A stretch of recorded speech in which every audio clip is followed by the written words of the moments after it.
નમસ્કાર મિત્રો, જય હિન્દ। હું છું ડીને ચૌધરી। ફરી એકવાર આપ સર્વેનું સ્વાગત છે આપ સૌની સહિયારી યુટ્યુબ ચેનલ ડીઆર ગુજરાતીમાં। તો મિત્રો, આ વિડીયોની અંદર ખાસ વાત કરીશું જ્ઞાન સહાયક ભરતી 2025ને લઈ અને બિલકુલ નવી અપડેટ આવી ગઈ છે કે જ્ઞાન સહાયકની નવી ભરતી 2025ની અંદર ચોક્કસ આવવાની છે। આશ્રમ શાળાઓ મુદ્દે જે થયેલી રીટની અંદર સરકાર તરફથી હાઈકોર્ટમાં રજૂઆત થઈ હતી અને આરટીઈના નિયમોના અમલ માટે આશ્રમ શાળાઓની અંદર 847 જ્ઞાન સહાયકની ભરતી આગામી સમયની અંદર કરવામાં આવશે।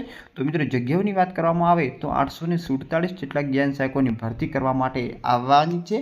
જેની લાયકાતની વાત કરવામાં આવે તો ટેટ અને ટાટ જેવી પરીક્ષાઓ જો તમે પાસ કરેલી છે અને કાયમી ભરતીની અંદર જો તમારું મેરિટ નથી બનતું, વારો નથી આવતો, તો તમારા માટે ખૂબ જ સારી ભરતી છે।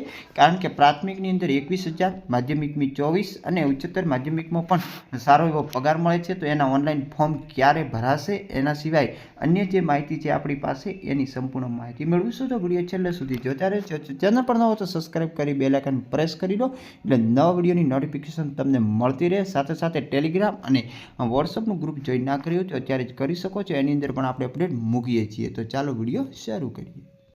તો મિત્રો, ખાસ વાત કરવામાં આવે તો રાજ્યની આશ્રમ શાળાઓ મુદ્દે જે થયેલી રીટ પિટિશનની સુનાવણી દરમિયાન રાજ્ય સરકાર તરફથી એવી રજૂઆત કરવામાં આવી હતી કે આરટીઈ નિયમોના અમલ માટે આશ્રમ શાળાઓની અંદર 847 જ્ઞાન સહાયકોની ભરતી કરાશે। આ મામલે થયેલી સુનાવણીમાં સરકાર તરફથી એડવોકેટ કોર્ટને જણાવ્યું હતું કે આરટીઈના એક્ટ મુજબ નિયમોના પાલન માટે રાજ્ય સરકાર કુલ 847 જ્ઞાન સહાયકોની ભરતી કરશે। આ માટે સંલગ્ન વિભાગને માગણી મોકલી આપી છે, જેથી કરીને આરટીઈ નિયમો મુજબ શિક્ષક અને વિદ્યાર્થીઓનો રેશિયો જળવાઈ શકે। અલબત્ત કે અરજદાર તરફથી કહેવામાં આવ્યું હતું કે સરકાર આવી ભરતી નિયમ મુજબ તો કરે છે, પરંતુ કોન્ટ્રાક્ટ પૂરો થતાં જ શિક્ષકોને કાઢી મૂકે છે। વળી 1093 જેટલા જરૂરિયાત સામે આ ભરતી ઓછી છે।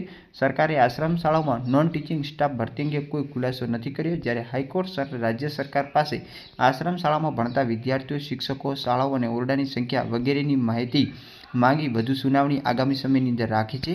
આ કેસમાં અગાઉ જે કોર્ટે જણાવ્યું હતું કે રાજ્ય સરકારે એક ઠરાવ પસાર કરી કમિટીની રચના કરી હતી, જેને આશ્રમ શાળાઓમાં જે રિસ્ટ્રિક્ટિંગ ઉપર રાજ્ય સરકારનો અભિપ્રાય માંગ્યો હતો। આશ્રમ શાળાઓમાં પણ કોર્ટના નિર્દેશ મુજબ રાઇટ ટુ એજ્યુકેશનની જોગવાઈ મુજબ જ શિક્ષણ અને સુવિધાઓ આપવામાં આવશે। આ માટે સરકારે ગ્રાન્ટ પણ જાહેર કરી છે। સરકારી વકીલે જણાવ્યું હતું કે પ્રિન્સિપલ સેક્રેટરી અને સંલગ્ન અધિકારીઓની કમિટીએ રિપોર્ટ બનાવી રાજ્ય સરકારને મોકલ્યો છે, જેમાં 4 થી 15 સૂચન કરવામાં આવ્યા છે અને આ તમામ સૂચનોને માન્ય રાખી સરકારે સંલગ્ન ખાતાને પણ મોકલી આપ્યા છે। હવે આશ્રમ શાળાઓમાં આરટીઈના એક્ટ મુજબ લાયકાત ધરાવતા શિક્ષકોની ભરતી કરાશે, જેથી અન્ય શાળાઓ અને આશ્રમ શાળાઓમાં શિક્ષકોની એકસૂત્રતા જળવાઈ રહેશે। આશ્રમ શાળાઓ શિક્ષણ હવે શિક્ષણ વિભાગના હસ્તકે આવ્યું છે। આશ્રમ શાળાઓમાં જે શિક્ષકોની ભરતીના નિયમો પણ તૈયાર થઈ ચૂક્યા છે। આગામી સમયની અંદર એની નોટિફિકેશન આવશે। આશ્રમ શાળાઓમાં જરૂરી શિક્ષકોની સંખ્યા, વિદ્યાર્થીઓની સંખ્યા પણ તૈયાર કરવામાં આવી છે। વોર્ડન માટે એક અલગ સેટઅપ તૈયાર કરાયું છે। કોર્ટે કહ્યું હતું કે આશ્રમ શાળાઓમાં શિક્ષણ અને રહેવાની ગુણવત્તા જે ખાસ હોવી જોઈએ। એના સિવાય મિત્રો, ઘણા બધા જે ન્યૂઝપેપરની અંદર પણ આ આશ્રમ શાળામાં જે આરટીઈ એક્ટ મુજબ 847 જ્ઞાન સહાયકોની ભરતીની માહિતી જે તમે જોઈ શકો છો।